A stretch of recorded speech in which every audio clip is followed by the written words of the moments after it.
عادل با ایمان خواهد زیست و اگر کسی روی گرداند جان من به وی توجه نخواهد کرد.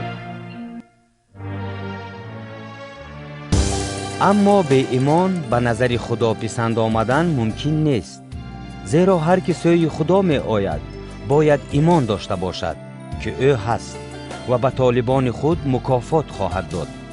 ایمان اعتقاد قوی به چیزهایی است که ما با آنها امید می‌بندیم و باوری به چیزهایی است که نمایان نیستند، زیرا که به وسیله آن قدیمیان شهادت پیدا کردند. با ایمان ما درک می‌کنیم که عالم‌ها با کلام خدا ترتیب یافته است، به طوری که از چیزهای نانمایان چیزهای نمایان به وجود آمده است. با ایمان هابیل به خدا نظر به قابیل قربانی بهتری تقدیم نمود. با آن او شهادت پیدا کرد که او عادل است، چنانکه خدا درباره هدیه‌های او شهادت داد. با آن او بعد از مرگش هنوز هم سخن می‌راند. با ایمان نوح در خصوص چیزی که هنوز نمایان نبود وحی یافته با ترس خدا برای نجات دادن اهل بیت خود کشتی بساخت.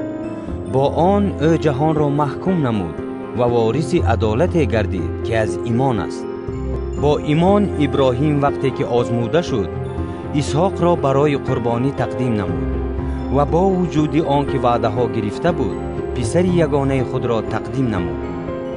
با ایمان موسی چون کلانسال شد نخواست که پسر دختر فرعون خوانده شود و با قوم خدا عقوبت کشیدن را افضل دانست از آن که از گناه حلاوت موقتی داشته باشد و خواری مسیح را ثروت بزرگتر از گنج‌های مصر حساب کرد، زیرا که به مکافات نظر می‌دوخت. با ایمان او مصر را ترک کرد و از غضب پادشاه نترسید، زیرا او مثل آن که نانمایان را دیده باشد با متانت بود.